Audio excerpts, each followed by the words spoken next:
What was the method into saying, let me find strategic partners to help me with this brand blow? I think we went from like $3 or $4 million a year to like 12 to like 22 to like 30 to the 40s, and now, you know, last year was like 58.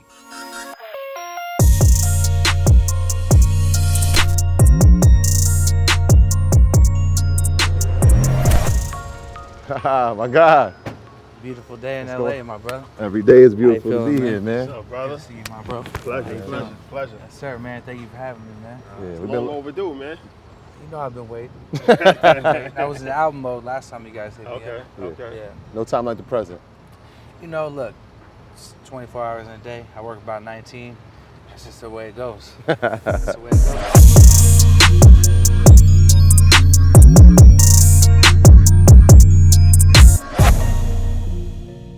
Berner, what's up, my brother? Guys, how you guys doing? Good, man. Blessed, man. Living legend. It feels good to be alive right now. I can't lie. It's a good time. Good time to be alive. Yeah, for sure. First off, congratulations on the Forbes cover. That's big. Yeah. Yeah, I feel like, you know, people ask you in life, could you ever have dreamt that? Nah. Who does, right? I mean, one thing to dream being on the cover of Forbes, another thing to dream being on the cover of Forbes for selling weed. Two totally different things, you know. Yeah. So I still can't believe it. It's a good look. It's a big statement in where the world's going right now. It's a big statement and a step for minorities as well, you know. So we got a lot of questions about the business side of cannabis, marijuana, but let's bring it back to the beginning. I know you're from the Bay, Yeah. San Francisco to be exact, right? Mm-hmm. How did you start in this game of legal marijuana, and what was the first steps that you took to build where you are now, which is an empire?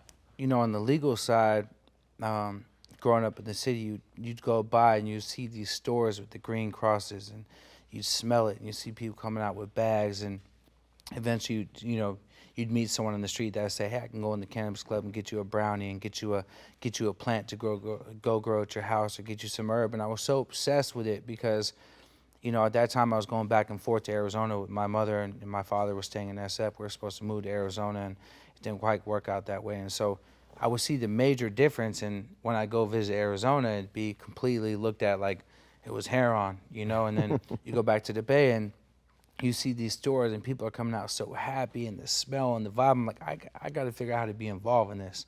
So the day I turned 18, that was my mission. I got my cannabis card, and I went to a cannabis club to actually try to film a documentary on it. I was so obsessed with it.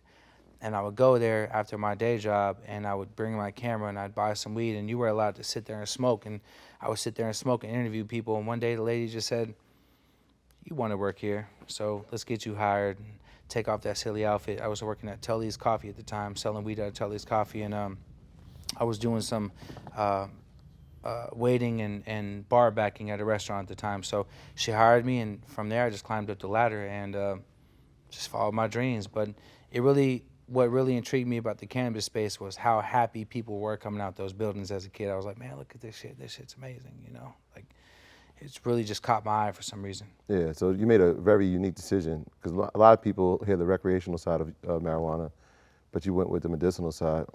Did you have a conscious decision saying that I wanted to go into the medical as opposed to the other side? You know, at the time, it was like, you know, I was already selling weed since I've been like 13, 14, 15-ish, right? And so, you know, the medical side was really interesting to me. I was always obsessed with, you know, the different bags coming out of there. And so that was what was available. There was no recreational at that time. It was just medical. It was Proposition 215.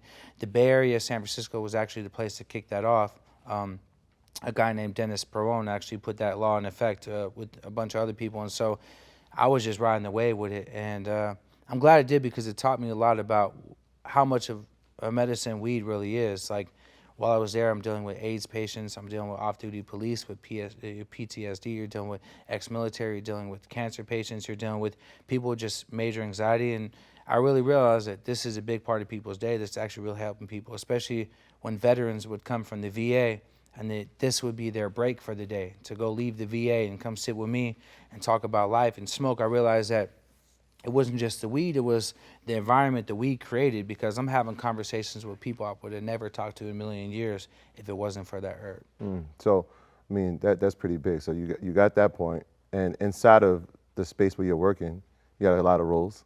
Yeah. So you said the term was bud tender, which is cool, but you also were a buyer, which is unique. What were the responsibilities as a buyer? Man, that was I still can't believe that was put in my hands at such a young age. But you know, picture this: you're a young kid, you're obsessed with the bud, and you got a safe full of cash, and your job is to decide what the store is going to purchase and for whatever price you want to purchase it at. That's a lot of power to give someone at 19 years old, you know.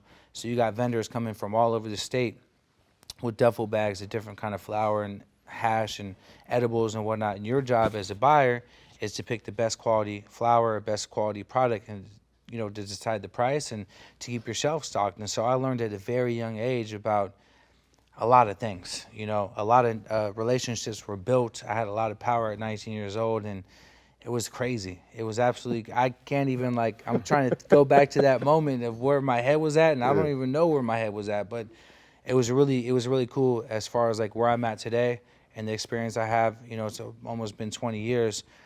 I was doing that at 19. Yeah. Are you trying the strands as they come in and saying, all right, this is how much it's worth? The way it would work, someone would come in, they bust open a turkey bag, pull it out, smell it, roll it up, smoke it, you know. But, all right, brother, you want 3,600 for this?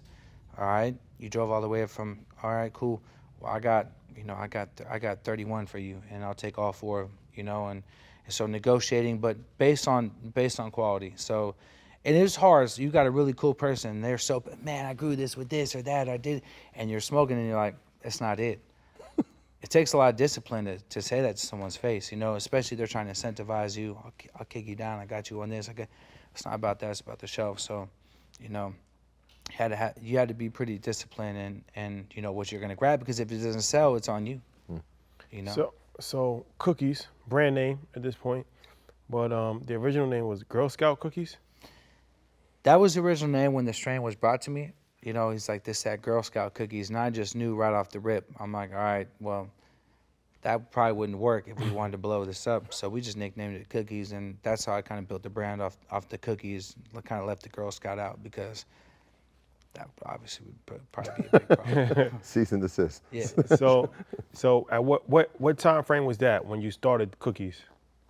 You know, I want to say it's like 2000 and 2000, like 7, 8-ish, around that time. So it's early. Yeah. So that was your first time actually stepping out on your own outside of? Yeah, so, you know, the way it kind of worked is pretty interesting because, you know, I was rapping the whole time. And I would say like around 2009, people just thought that I owned that dispensary I was working at. There was no way that Berner was just an employee here, but I loved it so much. Like, I loved my job. I loved the people. I loved what it represented. And so I just kind of stayed there, you know. And at that time, people were like, you know, this guy's the owner. And then opportunities kind of started presenting themselves. And that's right around the time Cookies really started blowing up. So it just made sense to kind of go off on my own and really just kind of follow my own destiny. And the one thing I really realized at that time, too, there was no actual real brands of cannabis. It was still the same thing. Someone bring in a turkey bag. They'd have a name for it, but it'd be up to us to create signage for it. These are the days that you just take the bud and put it in a plastic bag with a sticker and write the name on it. So I was like, you know, all right, people think I own this. The music's starting to blow up a little bit. I start getting around Wiz and them. And I think there's really a need for a brand in cannabis. I just knew in the back of my head, anyone that actually had a colorway, a logo, and an identity like the Circle C bite would probably be the one to win if they came out with it and they executed right. And that's when I kind of stepped away and told the owner, like, I love you to death and I appreciate the opportunity, but I'm gonna go and kind of figure this out and try to build something a little bigger. Yeah, so you had two passions at the same time, right? You're building a brand, but you had the music too. Yeah. And so how are you managing both, right? Because it's like, I'm trying to build this billion-dollar company, but I have this passion for music, or did you look at one as gonna finance the other, or how did you manage that? Nah, each one helped each other. So the weed made the music popping. The music was a megaphone to get shit popping. It was like probably the combination of like the internet, the weed, and the music was the recipe behind Cookie's success. Like, if you remember the old school smoke-a-thons back in the days with Jordan Towers, that was one of the guys on World Star Hip Hop showing what it looked like in the dispensary, you know. And so the internet kind of helped catapult the music and kind of helped catapult the brand and the herb kind of made the music make sense. It all worked for each other. So the way I always looked at it was like, music's like therapy to me. I love it. I got a great ear. I'm a great A&R, and it really just helped the momentum for that herb, because I'd be in them studios and run into people. Yeah. And I'd give them something they'd never seen before, and naturally they'd go speak about it. It wouldn't be like today you see every brand going to someone with a bag like, here's a pound, go rap about it. Now here's 2 grams of some shit you probably won't see again for a while. Enjoy. And they had to know me. They wanted to get my phone number. They wanted more. They wanted to stay in contact. They never tasted it, and that's how it naturally started. Ended up in music, was just I would be in them studios blessing people with it. Is that how your relationship developed with Wiz? Wiz came by the store. Okay. Yeah, he came by the store. Mr. Fab called me. Shout out to Mr. Fab. Bay legend. Yeah, he gave me a buzz. He said, yo, Wiz Khalifa's in town. He wants to stop by the store. I said, okay. And he came through, and we just caught a vibe, and that's how we met. So the first store was in the Bay, right? Yeah, San Francisco. San Francisco. Yeah. You got the store. You're rapping. I want to talk about the marketing, because the marketing is very, very key to the story, I think. So you integrate it with music and, rappers and the culture. Was that done intentionally, or that just was a lifestyle that you was living, so it was just natural? It was natural. That's what was happening. I was naturally rapping. I was naturally trapping, and naturally had a bag that no one's ever seen before, and that was followed by many other bags that no one's ever seen before. And the combination of that music and just that bag and that internet just was a motherfucker. Because if you remember back in the days, it was not just Wiz. I'd link up with Currency. I'd link up with, all the homies from the East Coast, Shice Bubs and Smoke Dizza and the homies, and it just started spreading. The internet was really my best friend. Shout out to Instagram. Even though Instagram's funny right now, and we miss old Instagram, I wouldn't be where I'm at if it wasn't for Instagram, to be honest with you. Yeah. So they just start championing it, and then the buzz just starts built. What's the first store outside of the Bay? The first store outside of the Bay was, I think it was Detroit. Oh, so it wasn't LA. No, I'm wrong. You're right. That's that weed with my mind. It was the Bay Area. Then it was Maywood by downtown LA. It was Maywood, Melrose. But the first store outside of Cali was Detroit. It was Detroit. Yeah. So the actual brand itself, Cookies, there's another side to it. And maybe this is the origin, right? Before you were actually selling weed, it was merchandise. I call it the hood patent. So you can't patent a name on herb, right? Like it's still federally illegal, right? So the merchandise, the actual streetwear brand I was motivated by Diamond Supply. Yeah, they were out of the city. I watched what Nick did. I was motivated by the hundreds and stuff like that. And so I wanted to take my shot at a streetwear brand, and that was actually the way that I was able to trademark Cookies. That was the way I was able to get real bankable revenue, because without that revenue, I couldn't have bought my homes. I couldn't have done things. You can't bank cannabis money. So it was a really good way to kind of solidify the name and get all the trademarks we needed for that brand name and that identity, which was, I don't know, someone upstairs told me to do it. I'm glad we did. That solidified a lot for us.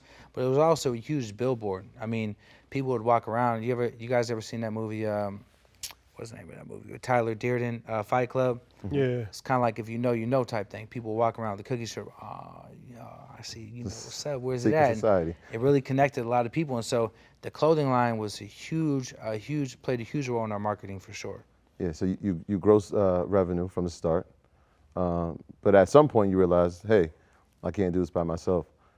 What was the method into saying, let me find strategic partners to help me with this brand blow? Because obviously you had the marijuana, but this merchandise thing is making some money. I'm glad you asked that, because people don't really ask that. So a lot of people are interested in getting a partner in Cookies clothing. People came to me with checks and stuff like that. But the thing I did that was different than everyone else was I partnered with the guy making everything for Diamond Supply, making everything for Benny Gold, making everything for Chocolate, the skateboard company. I partnered with the suppliers that were doing all the accessories. So from overnight, I went from printables to backpacks to wallets, beanies, belts, the whole 9 yards. They were able to take my ideas for the rolling trays and the stackable jars and get them made. And we were able to make things and get samples from China. And if it looked great on Instagram, we'd produce it. And if people didn't react to it, we didn't produce it. So I partnered with my partners. But the next step that really really took cookies to the next level, that got us up in the millions and millions of dollars, was I met a guy named Brian Wilson, and he was a huge sales rep for LRG and Stance and Staple.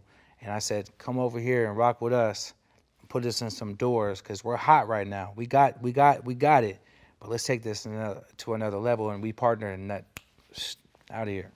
I think we went from like, $3 or $4 million a year to like 12 to like 22 to like 30 to the 40s, and now last year was like 58.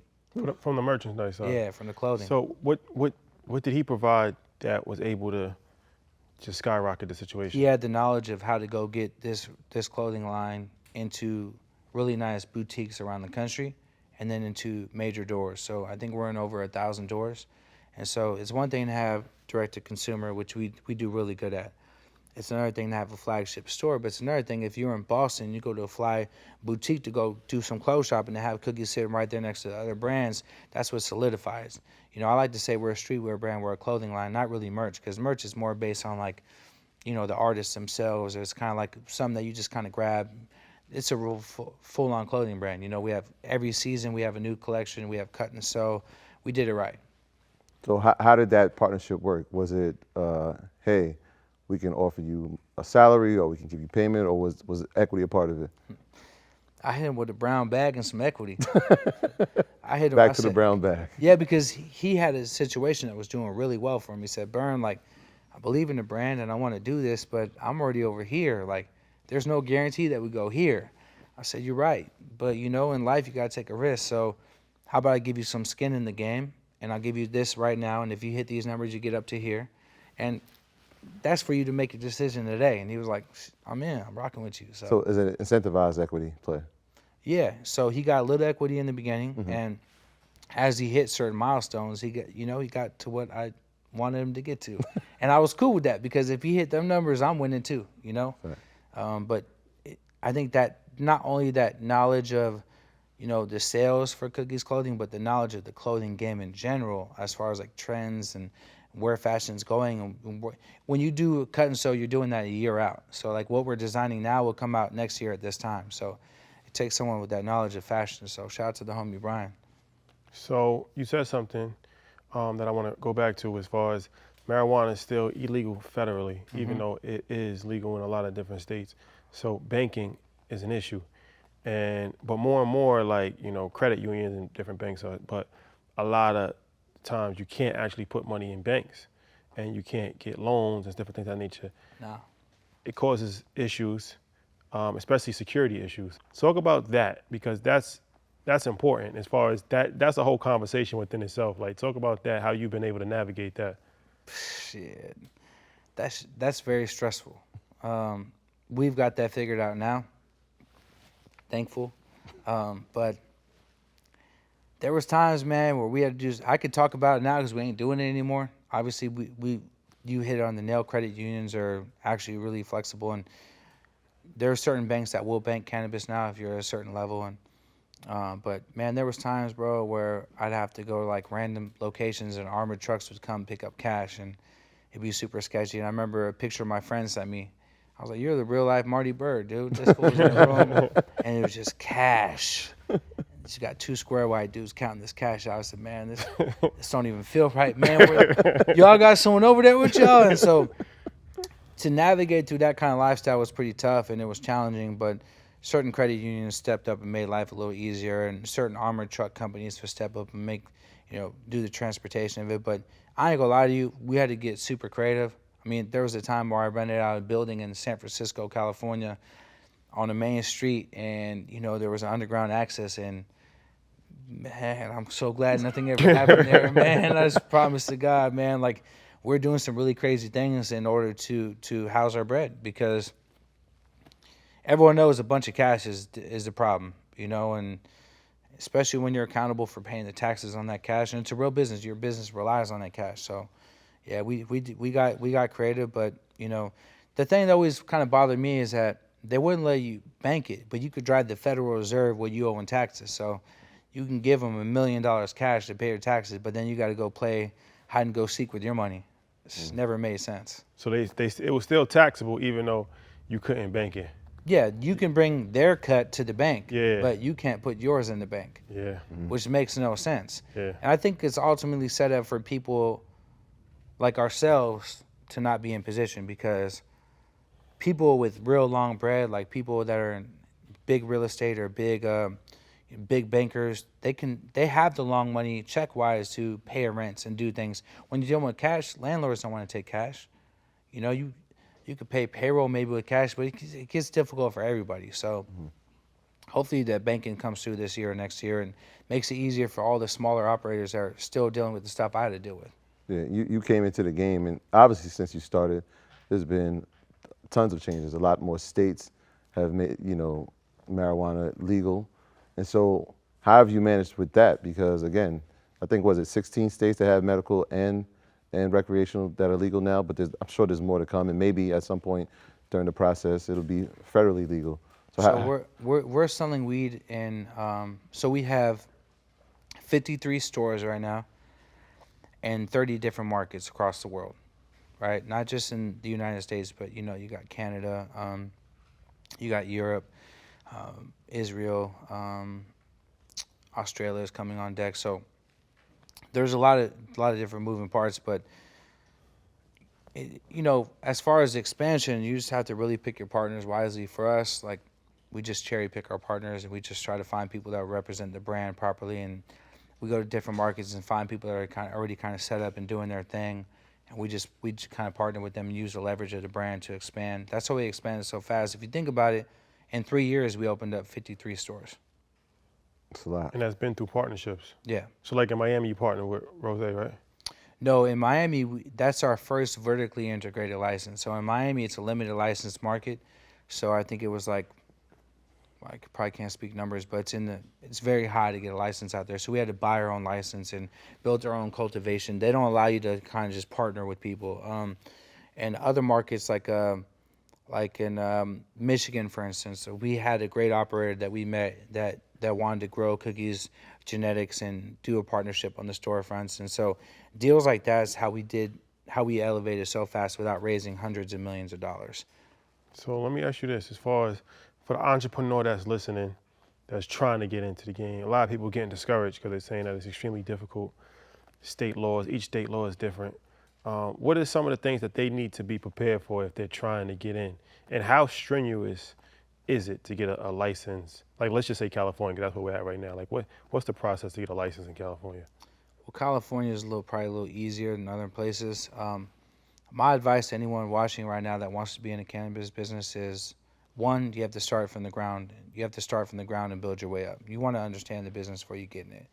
You want to get your foot in the door and kind of do what I did, be a sponge and soak game and figure out where you'd fit best. But as far as opening a store, getting a license, especially for the Black and brown community, there's a lot of social equity programs out there right now, and bigger operators are going to have to partner with social equity to be able to open up, right? And so use that to your advantage. Kind of like understand the laws in each city, because each city has some kind of program for social equity. And my advice is, when you do that, make sure you understand as much as you can about the business, because there's a lot of predatory investors out there, and that's probably the biggest downfall for the social equity program is you get given something, but without any kind of bread to build that, or without any kind of knowledge, you're going to get taken advantage of. So, be knowledgeable, do as much research as you can, and be passionate about it, and you'll find your place.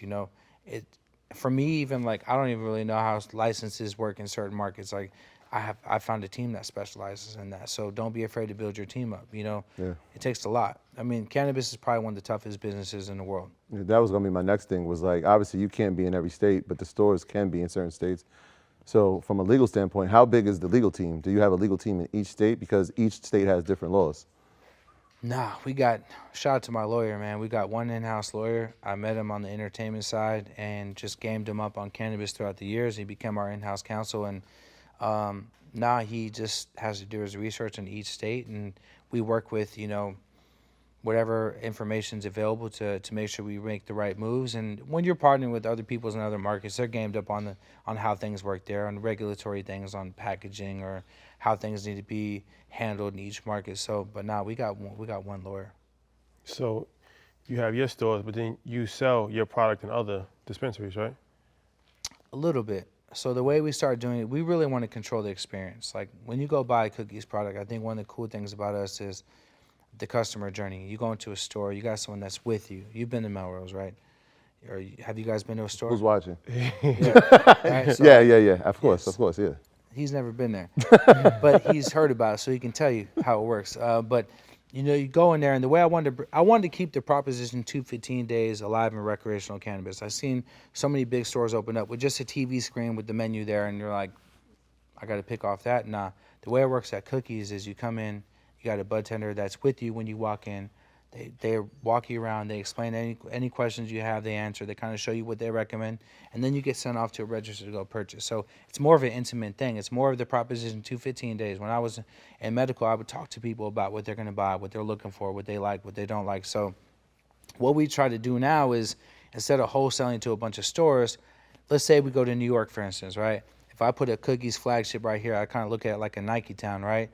Then I'll pick across the state different areas that we're not in. I'll put a corner. We call it a Cookies corner. So we hire our own employees to represent that corner. We merchandise it a certain way. And so that way, if you go into another store to buy our product, you're kind of still getting a similar experience that we control. So that's kind of the approach we've taken now. We're not really wholesaling to everyone because we don't have to. Like, we want to control the experience. It's really about maintaining quality and integrity for our brand. So we have our flagships and we have our corners, and that's actually worked out really well. If you look at the recap of New Jersey last week, that was a corner. We broke every record in New Jersey, recreational cannabis with a corner. That wasn't even a full-on blue story. It was just a corner in there. Yeah. But it did what we wanted to do. The customers came in. The bud tenders gave them a certain experience. The product was there. They felt like they were in a cookie store, but it was really just a corner inside of a store. So it's pretty cool to see that. Yeah, I like that you brought up Nike Town, and the fact that you brought up Diamond Supply and Supreme. Like, they just have cult followings. Yeah. And so part of the experience is, like, if you ever go to a store, especially the one we've been to on Melrose, there's always a line. And people camp out when they hear it's a new strand. It reminds me of like a sneaker release or a new T-shirt release or, some limited. How did you cultivate that process, right? Because you've never seen anything like this. If you've never been to a store, you understand what I'm talking about. Yeah, I mean, dude, in Miami, they slept there for 4 days before we opened up. And if you think about Miami, it's crazy. It's hot and humid as hell. But what we've done is, where it first started at, to get back to your question, was in Cookies SF. When we opened up the clothing store, there was campers out there, and I was like, holy shit. People are camping out there. It was probably about like 40 to 60 kids camping out there, and we pulled up with pizza and hot chocolate and a bunch of J's. I pulled up with pizza, hot chocolate, and I rolled up a bunch of J's, and I sat there and I just soaked it up. I smoked with the line, gave him some hot cocoa. It was hella cold at night. Gave him some pizzas, and I was like, I think this is going to be a thing. And when it transitioned to the cannabis stores, we just catered to them. I mean, in Michigan, we opened up a store. They put tents up. They had movie night. So the fools that camped out there had movies on the screens. They had food. We bring porta potties. Like, we cater to them. We make sure they're safe. We make sure they're comfortable. And I think that in the Forbes interview, one of the campers actually gave his experience, which was cool. And he's like, man, it's a whole vibe. And so the way I would compare it is like, and I say it with all due respect, it's similar to like the Grateful Dead movement. Like, these guys are along for the ride. They want to be a part of it. And Las Vegas was one of the craziest things. We opened up Las Vegas on the Strip. There was a tattoo parlor across the street, and like probably like 70 to 100 kids got hit up, bro. They all got hit up. Cookies. I was like, man, this is wild. But, to have someone sleep in front of your store for more than 2 or 3 days to buy some weed legally when it's everywhere on the streets is the biggest compliment to your brand ever. So for your supply chain, you guys don't actually grow marijuana, right?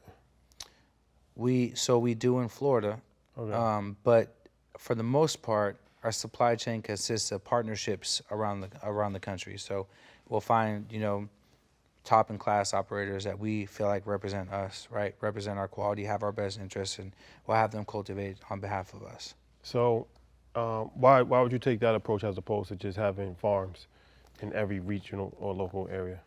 See, that's why I like this show, because you guys are really gamed up, and we're giving people a lot of game, and you know, they say game is, anyways. So the reason why I did that, bro, I'm still the majority owner of Cookies, right? Like, I still have a very high equity in my business, and if I would have went the traditional route, like the other multi-state operators, I would have had to raise hundreds of millions of dollars. That would have diluted me down. I'd be like, how, you know, Steve Jobs owned 1% of Apple. That's cool, right? But the way I did it allowed me to partner with a bunch of people, get what I need to get done, which is national and global exposure, right? And it allowed me to actually go find a bunch of people that are currently operating and doing a great job with their own genetics. So I know that when I hand over my menu, they're going to kill it. They have to dial it in. But the reason why I did it like that, bro, is I didn't want to dilute my equity down, and I wanted to expand like that. If I'm competing with the people that have hundreds of millions of dollars, I have to think of a way to get this done without having to go raise hundreds of millions of dollars and without being brought down. Because when you get brought down, besides the equity, then you lose control. I'm a control freak. I'm hands-on with everything. So I think the reason why we chose that route was 3 reasons. 1, maintain equity. 2, expand faster. And 3, for anyone out there watching, cultivation is one of the hardest things in the world, right? And the last thing you want to do is go put a bunch of money up and lose your ass.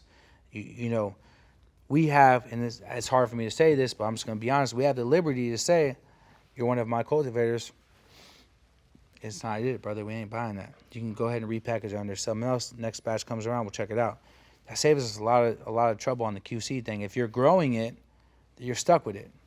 No matter what, you got to figure out a way to move it. So it gave us a bunch of freedom in like making sure that we can maintain control of our business and keep the quality up. How do you manage the licensing part when you're doing a partnership? So, for example, Gary Payton strand, right? Obviously, his face is on it. How does that partnership work? Is another Bay guy, so I'm sure that had a lot to do with it. But how does that work? Yeah, there's different ways. We're still trying to dial that in. With Gary Payton, it worked well. It was super organic. It popped off. It's probably one of the #1 selling strains in the U.S. for a long time, just on BDS. Like when you look at like what's the top selling weed in the U.S., Gary Payton was one of them for a long time. But it's kind of like a royalty split, almost like break down like a little profit split with him, something like that. Something that makes sense. So let's talk about like the ancillary things, edibles, there's liquid marijuana, different things of that nature.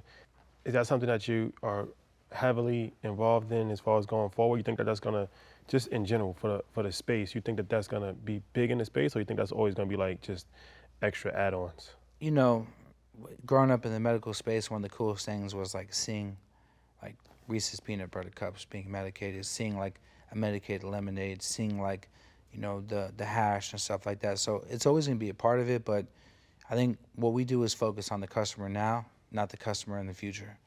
A lot of these new operators like, wow, let's see, what was soccer moms like and this and that. It's like, that's cool, but what do the weed heads want right now, right? And as things develop, we'll go ahead and cater to them. So we focus on hash. We focus on having pens. We put out we have a really good tea coming out, like a really good tea line coming out. And so that's happening. But I try to focus on like, what do people like us want to go in and buy? Like, what do people right here, you know, filming us right now want to go buy after they get done with this? Like, let's focus on the customer right now. And that's what's kept us successful, is like focusing on new menus, good flour, good hash, good rosin, and, you know, things like that.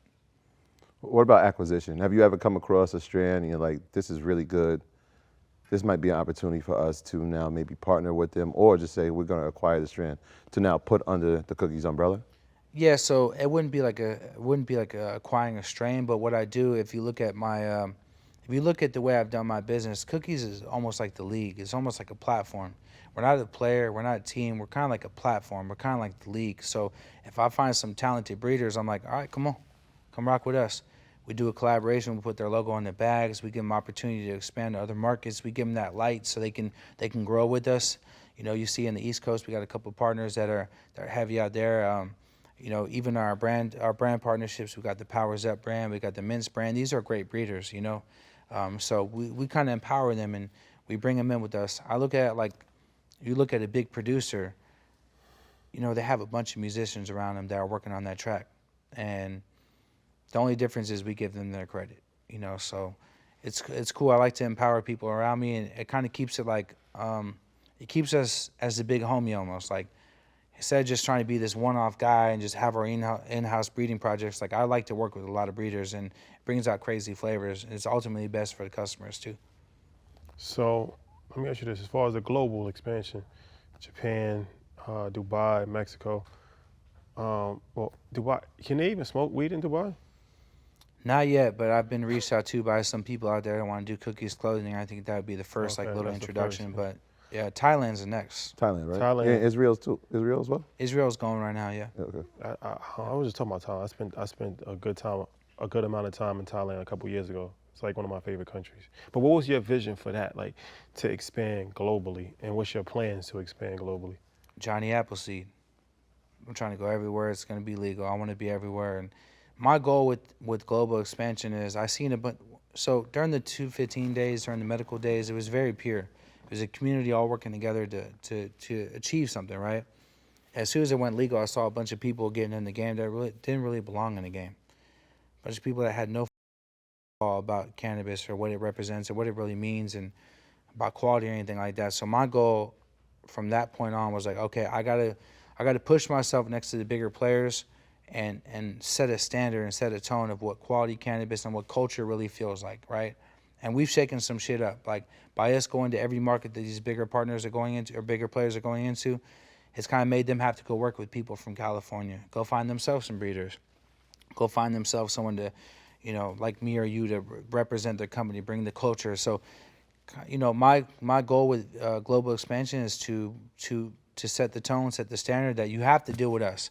We want to keep people from the game in the game, and so I want to go everywhere it's illegal, and I want to be one of the first markets, and I want to set the tone there, so other people have to step it up. Yeah. As you go global, more eyes will be on you. Yeah. And I'm sure there's people with a lot of money that are saying, hey, we want to buy into this brand, or maybe we want to acquire the brand. How has that been? Because I'm sure it's happened. And how have you, I mean, you haven't said yes to it yet, so why? I'm too obsessed with it. You know, like, of course I want a big payday one day, because let's be honest, I'm not making money off cannabis like that right now. My wealth is from music and from clothing and from just moving and shaking, right? Like, the actual weed industry is hard to make money in, so of course I want a big payday one day, but I love what I do so much. I get high off bringing them crowds out around the world. I get high off going to somewhere like Miami where there was trash weed, talking about mold-infested greenhouse, right? And by us entering that market, those operators have to go buy indoors and have to go find people from our area to operate those. I get high off that. I'm making people have to change their whole business model. So until something that comes that makes sense for us, that leaves the control until I go, and maybe even leaves the control. I always tell my little daughter, I'm like, you're about to be a CEO of Cookies when the time comes. So I want to keep this as a family business. It's kind of attractive to me. Like, look at some of these big liquor companies that are still private, and it passes on generation to generation. My daughter's watched me work this brand since she was a baby, and she understands what I represent morally, and that it's more than just the weed or the money. We're actually connecting people all around the world. That's why I really like what we do. It really unifies people. Like, you can see how much people love weed and how people really come together over the weed. And so I think she gets it at 15 years old. And so I would love to keep Cookies private and pass it on to her. If someone comes with a check one day that makes sense and they allow the control to stay in our hands, I might be okay with it, but it doesn't work like that most times. People buy you because they're scared of you. That's my thoughts. So you said something. You said you don't really make a lot of money off of marijuana, and you said it's not a profitable business. Can you break that down and explain why? Yeah, laws like 280E. I mean, 280E does not allow you to write off your expenses, meaning like your light bills, your employees, anything that has to do with operating a business, you can't write it off. It's crazy as hell. That's a federal law? I'm not sure if it's federal. I'm not sure if it's federal, but it's a law that's there for cannabis, and it was actually created off of some crazy situation back in like the 90s. But yeah, that law does not allow you to profit off cannabis.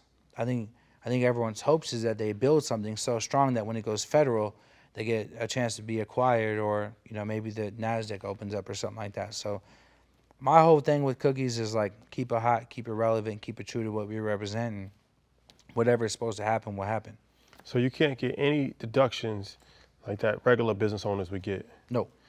Is there a special tax for marijuana? Yes. Yeah, I mean, the taxes around the weed is just all around terrible for everyone, for cultivators, for operators, for the customer. You go and buy weed in California, you're paying 30% tax. Why is that? Why?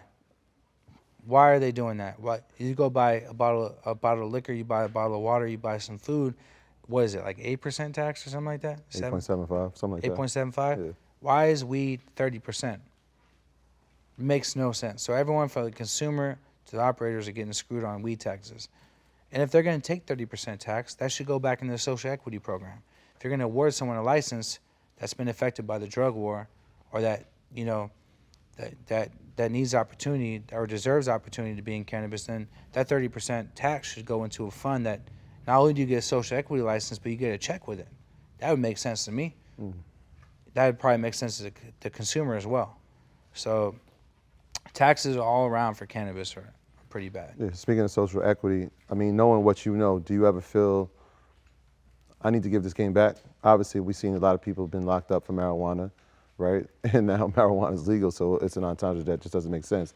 Yeah. Are you creating programs, or do you see yourself creating programs to actually give the information to how to get into this? Already on it, my boy. So, look, we do what's available for social equity. Like our partner Sean Richards in San Francisco put him on with the store, funded it, gave him a great opportunity. People from the game like Branson in Harlem, we partnered with him. We're going to launch Triangle bags all around the world. But the one thing that we did I'm super proud of is called Cookies U. It's a university program in Humboldt where we do everything from A to Z. We offer minorities the opportunity to come learn the business from A to Z, live on the property for free in tiny homes that we bought and built. And we also compensate them if, let's say, that they have bills or things they have to handle while they're gone. We kind of make sure that they're not just leaving everything they have to come do this program. So we are giving opportunities to minorities to learn the business from A to Z, to either land a job with us, land a job somewhere else, or go build their own brand. That's something we wanted to do. I'm super proud of my team for doing that because knowledge is key. And that's the one thing missing right now. You can give someone a key to an apartment, but if you don't got furniture or you don't got the money to furnish it, then what are you really doing, right? So like, we're just trying to give people knowledge so when they do get an opportunity in the business, they're all the way gamed up. They know everything from A to Z. They can go in there with all the knowledge they need to get it moving and shaking. So Cookies University is super important to me, and we're actually going to put that in other states as well. So Florida will probably get a Cookies U. We're going to do one in New York. We're opening up a clothing store in Herald Square, right across the street from Macy's. 34th. Big time. But the top 2 floors are going to be Cookies U. We're going to teach everyone in New York compliance and all the things that we can teach without the plants there. So we're giving people knowledge, man, and like that's I feel really good about that. You said tiny homes, and so it made me think real estate. We actually invested in a tiny home. And so now I'm thinking about the stores.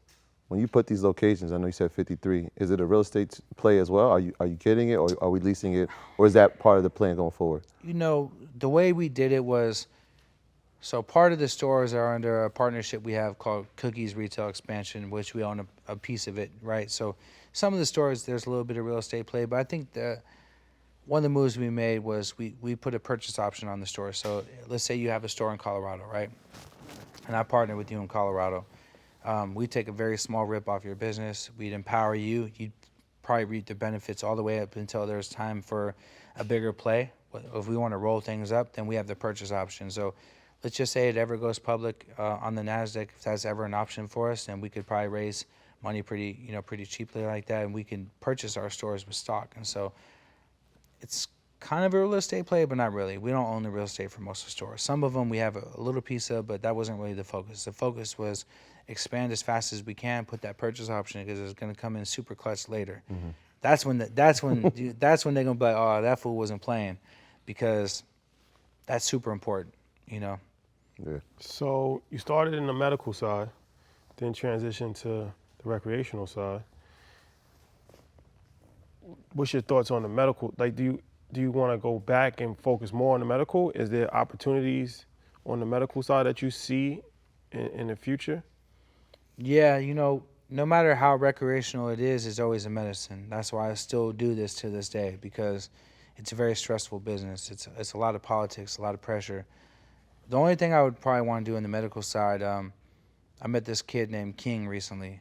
He's 8 years old. He's had cancer since he's been 2. He's been a patient for medical marijuana since he's been 2. And before I did chemotherapy for my cancer, he gave me all the inspiration I needed to go do that. I was scared as hell. You know, I watched my mom die from cancer, and I watched many other family members and friends suffer from cancer. And so I just keep thinking about him and the fact that he's been on a medical marijuana program since he was 2. And people forget how much of a medicine this is, especially for children going through things like that. So the only thing I would want to focus on the medical side is a way to properly take care of kids suffering from cancer, like with the RSO and you know, different type of medicines they use from cannabis. Like, I really want to kind of like shed a little light on that, because, you know, it helps with seizures, it helps with a bunch of other things. But that kid always pops in my mind when I think about the medical side of things. You know, there's medical markets still. They'll all eventually go rec, but I do want to focus on like medical programs for kids that really, really need this, because it's changed his life and he's still here. And I seen him at the New Jersey opening, and I seen someone in the comments say, like, why is there a kid there at that store? He's there because he needs that. And it's actually got him to where he's at right now. And I want to focus on that a little more. So how old is he? 8. So they smoke? He smokes? Nah, he just ingested. Okay. Yeah, probably the tinctures. What is it? Tinctures. What's that? It's like a way to extract cannabis and CBD, and you just kind of like, it's like a liquid. You just put it on Okay. your tongue. So I wanted to ask you about your own situation as far as, you know, battling with cancer.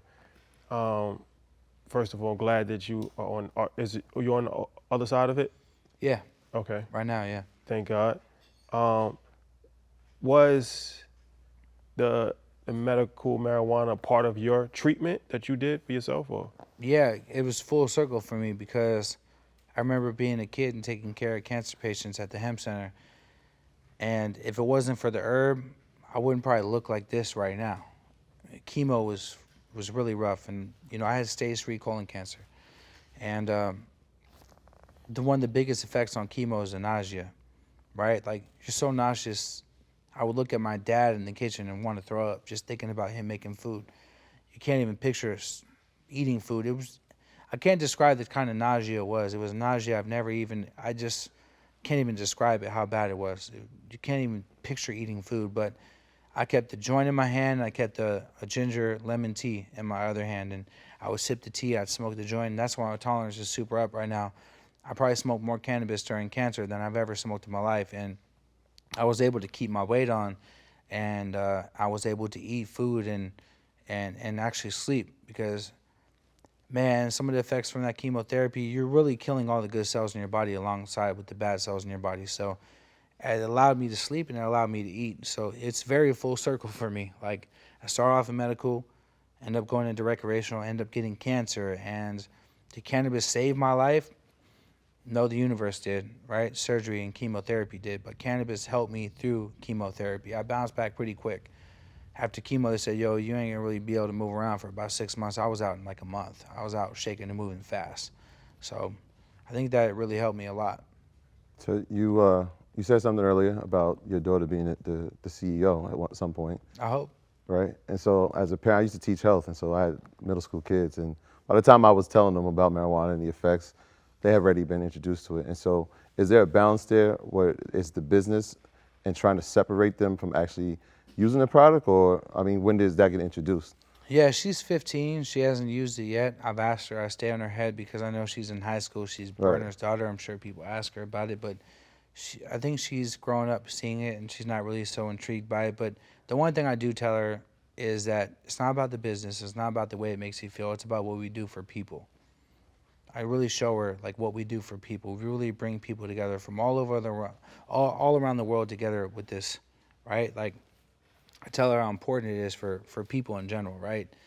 And I think it's resonated with her at this age. You know, when she tries it, I'll know, because I'm very close with my daughter. And, Yeah. you know, we talk a lot, and But I'm not going to condone it at this age. You know, I was doing wild things at her age. I'm so proud of her. She's straight A student. She plays sports. She's on her thing. You know, she's doing good. But I educate her about how important what we do is for the world and for people, right? And like that's what and I think she understands it. Yeah, I grew up with a smoker in the house. Yeah. And same thing. I saw it so much that by the time I was of age and could do it, I was like, I hate it. I don't want to do it. Yeah. You know what I mean? So And I've been respectful, man. I love my kids. I'm a family man. I'm a father first, so I'm not just blazing out the house. You know, I step outside. I go to my little man cave. I don't just put it all in her face, but you know, when she was a little baby, she'd come see me at the dispensary. You know, she remembers those things. You know, so yeah. So it feels like the political side is going to be extremely important to the future of marijuana because, you know, the politicians kind of make the rules, right? On the state level and on the federal level. So I'm assuming that lobbying is extremely important. I'm assuming that there's a marijuana lobby in Washington. Are you part of that? Are you part of a political action committee for the Nah, change? but I want to be really bad. I feel like until I see guys like myself that has been doing this for 20 years in a room with people like Chuck Schumer and these guys trying to introduce bills that are not probably going to be properly going to be introduced. I feel like they need to understand what operators need, what consumers need, and we can figure out what they need. Look, they want to make money just like everyone else, right? There's ways that they can regulate this that are beneficial to the operator as well. When you go buy a bottle of liquor, did you know that the tax is already included in when you buy it? Like, you know how they have that crazy ass tax on flour, on herb? They have crazy tax on alcohol too, but it's already baked into that purchase. So the consumer is not getting hit, right? So like, I just feel like until there's actual real cannabis operators like myself in the room with them, they won't really truly understand what the issues are of legal cannabis right now. So hopefully platforms like this, platforms like Forbes will have them take me seriously. We can get in there, and as a cannabis operator for 20 years, I can explain to them, here's the struggles right now with operators currently, right? Here's the struggles with consumers right now, because a consumer doesn't want to go buy a $75 eighth in the store and then go get it on the streets for $25. How do we make it to where it's fair for everyone? How do we make it to where shopping in a store is desirable to people, where they can get affordable weed and the operators aren't taking a hit on the chin and the cultivators aren't taking a hit on the chin and you guys are still making bread? There's a way to do it. So I'm speaking into existence. Someone bring me to the damn White House and let me talk to somebody, please. What is someone, in case Chuck Schumer's watching, or what is some of the ways that you think it could be improved, the whole experience can be improved? Just the taxes have to make sense for the operators. Taxes have to make sense for the consumers. Right now they're just experimenting and it's not working. So let's just address the real issues and let's figure out a way for you guys to monetize this properly, but to incentivize operators to keep going. Let's incentivize customers to actually really shop in stores. No shade on the black market. It is what it is. There's always going to be people with heady grows and growing, whatever. It is what it is. But I think that they have to understand what's going wrong right now from an actual operator. Yeah, I mean, it's a $72 billion industry. Yeah. For a country that faces deficits. It seems like a no-brainer. It could help a lot in a lot of different ways. Yeah. Because when you talk about the black market, it's like, yeah, most people probably still get weed from their local weed dealer, not from dispensaries. But at some point, like, people stopped buying alcohol from people that was like selling alcohol, and they just started and just became regular with nobody buys alcohol from. Yeah, you're not gonna go hit the homie like, yo, bro, let me get a bottle of whiskey real quick. Man, I know you got the barrel downstairs, but it's gonna normalize eventually. You're right. Like, as people grow older and they see these stores, it will normalize the weed. But it's our job. Like, someone like my job is to keep that menu interesting, so people have to go to the store. Like, the stuff I'm dropping in our stores are not on the streets right now. That's the only way to do it. Otherwise, why would someone go pay more? All right, so it's up to us to keep it interesting, but it's also up to the government to make it fair for everyone. Is there a product in the industry that you haven't tapped? I know you said you got the tea, but is there something on the forefront that you can see like, hey, this could be a new wave? I know, like, we had a few years ago, I hadn't seen this, but they had like fruit punch, and a couple of friends of ours were drinking from. I'm like, what is this? And they're like, oh, we went to Cookies and got this juice. I'm like, And Baron Davis gave us yeah, it was like, what that's was that? That was like a liquid Yeah, it was more the fruit punch. Okay. Yeah, our friends. We got crazy friends.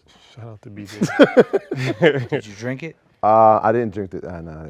I've done the Gary Payton before, but Yeah. the liquid. When I saw the reaction from them, I said, The liquid, it was like started hallucinating. It was weird. See me, like, "Thanks for throwing them under the bus." I don't smoke, right? I never smoke, but I don't have nothing against it. I just don't smoke. Smoking is cool. It seems like it mellows you out. Edibles and this liquid, I see the reaction from people. I've taken many rappers to the hospital off edibles. Yeah. Yes. Yeah. Yes. It's a body high, bro. It makes your Yeah. heart beat. You feel, you hear, you remember Friday when you heard his heartbeat? That's what happens off an edible. Yeah, I compare it to a Scary. roller coaster that never feels like it's coming down. Yeah, it doesn't stop. I've talked to many people through major panic attacks, and we've actually driven people physically to the hospital off edibles. The only thing that's untapped, because you can infuse anything, right? Like, the only thing I'm interested in, I've been talking to this guy that has an inhaler, right? That instantly brings you down. It's a THCV. I think it's THCV. It's a certain type of THC and CBD combination that, like, let's say we're smoking right now and you're not really used to blowing the type of shit I smoke on, and you just felt a little panicky, just bring you right back down to reality. I think that's interesting as social clubs start opening up, because a lot of people can handle the pack. Some people hit the pack and start tripping out. Yeah. You know, so that's one thing I'm interested in, because it's not out yet, and I think that a lot of people are like, oh, I don't like the new weed these days. Like, a lot of OGs, like, I miss that older stuff. And so if an OG comes in contact with something their body can't handle, they could just and bounce right back down. That's interesting to me. It's like the EpiPen of marijuana. That is the EpiPen of weed. That's a good idea. Yeah. Great idea. Brings you back to the ground. Yeah, I want to get involved in that. So when we open up social clubs, if someone takes a dab or someone smokes a joint, they're just, I see it in their eyes that they're about to run out the room and start questioning life. Come here, go ahead. You're back now. All right, take a piece of bread. Here's some peanut butter. Enjoy. So that's the only thing I'm interested in right now, outside of like what we're. Yeah, I was thinking like not that, but that's a great idea. But like social clubs, cookies, restaurants, things like that. Yeah, we're doing some really cool stuff. I can't speak about it, but we're doing some really cool stuff around like lounges and food and stuff like that. There's gonna be some announcements coming like next year that you guys are gonna be like, yeah. Weed festival. Is there a weed festival? Kind of. That's a good idea. I know they do one in Denver. They do them. They just, the way they do it is like, you'll have the music right here and then the weed will be over here, and it's just not tight. It should all be in one area. One vibe. I want to be able to shop while I listen to music. That's a good idea. Rolling Loud sounds like the great title for it. Rolling Loud, yeah. That had nothing to do with weed, Yeah, I though. know, but But that that was is a a good great title. That is a good They title. were on to something. I get really high at Rolling Loud when I perform there. I'm so sure plenty of artists do as well. yeah. So let me ask you this before we wrap. You've also done a great job of branding yourself personally. Like, there's a lot of people that have businesses that nobody actually knows who's the CEO, who runs the business. But you've become a rock star in business, and you've become the face of the industry. Talk about that. Like, at what point and what's your plan for your own personal brand, like outside of cookies? Like, you've become a brand within itself. I like having a good name. Not many people that's done business with me can say bad things about me. I carry good energy. I care about people. I have a good heart. I've done right by a lot of people, and I work hard, and I like having a good name. And so for that reason, I think that my name is become a brand, and I do a lot of networking. I just work nonstop, 24/7. I'm working. I'm always thinking about the next move. And so my future plans is to get cookies where I want it and to dive into film. I'm really into film right now. I think the Bay Area has a very untapped story. There's a lot of crime stories out the Bay Area that need to be told. I'm in the documentaries. I'm just into film in general. So that's what I plan on doing with my brand. Just trying to tap into that. But it feels good to have a good name, because there are some people out there that are not really liked. They're in the similar position I'm in. And so the fact that people like me, it feels good. And I just want to kind of keep that, But my goal is to be like Dog, man. Snoop got the household name, bro. Everybody loves Snoop Dogg, man. He could do anything, and it's never wrong, because he's built himself to that. So when I look up to like role models, when it comes to like household names, that's my role model. Shout out to Snoop. Shout out to Snoop. What would Snoop do? Good question. Roll up. At all times. Yeah, he will roll up. At all That's what times. he Yeah. do. at some point, Earn Your Leisure will have a strand. And so I'm sure collaboration The EYL pack. over California Cologne. Never forget. We can't Cool talk water. about that. Cool water. Cool water, yeah. Well, Cool did water. that trademark? Yeah, we trade on. Cali Cologne. That's my idea. It's a good name. California Cologne. Cali Cologne. Cali Cologne. Yeah, Cali Cologne. we trademarked it. Very important. Yeah. With the I EYL mean, stamp. every time you get on the airplane, they know what time it is if you're leaving California. They smell it. Well, just think about it. Yeah, it's cologne at that point, Just a right? thought, Like, just a thought. It's a fragrance that many people can identify with. yes, This guy's always thinking on this side. Cali Cologne. That's what happens when you're an entrepreneur, you're a businessman. Yes. You know, you kind of plan the next steps, you know? Yes. That's the goal right there for sure. I don't have to smoke to appreciate it. I will test it for us. We'll And test I'll- it together after this. The shit I got in my bag, you don't want to miss out on that. It tastes like heaven. It tastes like heaven. Yeah. A slice out of heaven. There's, Yeah. there's always a new day and a new experience. Yes. So- Yes. And maybe we could find that little EpiPen of weed for you. So that We'll way, if have that. you Have go on a- that handy. you go on a mental roller coaster, we'll bring you right back down to earth. You know, Yes. that's why I gotta get. That's why I want to get it The plane is landing. Yes. Yeah. That's extremely important for me. for sure. I got your back, man. I'll I be got like your Ice Cube in Friday. No, you'd be like Smokey in Friday. Oh, Smokey in the chicken coop, but then ice cream. Wow, Yeah. that's a good strain name, Chicken Coop. Oh, Coming up some good ideas here. Lex, let's take that part out. We're gonna trademark that. Right. Got to keep your trademark attorney on deck Exactly. At all exactly. times. for sure. Well, I appreciate you, my brother. Continued success. Thank you. This was dope. I'm sure people are going to get a lot of information from this, man. Man, we're here to share the game. Thank you. Berner, ladies and gentlemen. That was dope, bro. Right on. Thank you, man. Thank you, man.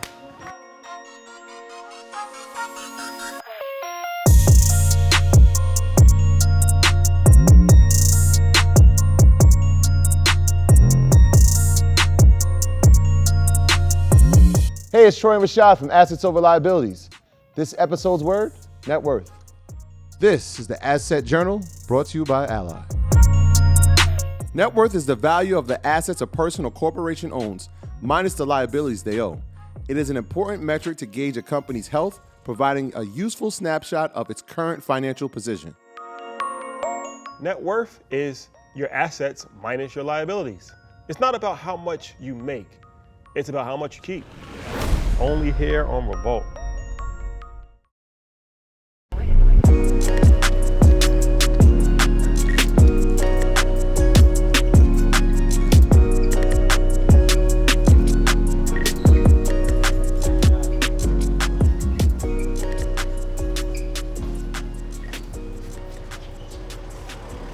I can smell it now. Ah, That Cali Cologne. Cali Cologne, huh? Cali Cologne. That's that real cool water, huh? Y'all used to rock cool water back in the days? Yeah. of course. I appreciate you boys, All right, man. bro. I'm gonna slide back to the bay. Yo, pleasure, man. Safe. As soon as you guys got promo assets, send them my way. Yeah, I want people to watch this for sure. yeah, it's gonna happen. Will do, bro. Hey, as soon as you get back in your car, do what I'm about to do, man. Roll up. Let's go. Let's go. We got a special pack coming. Real big pack. Wait, It's called that was a Legendary. good one.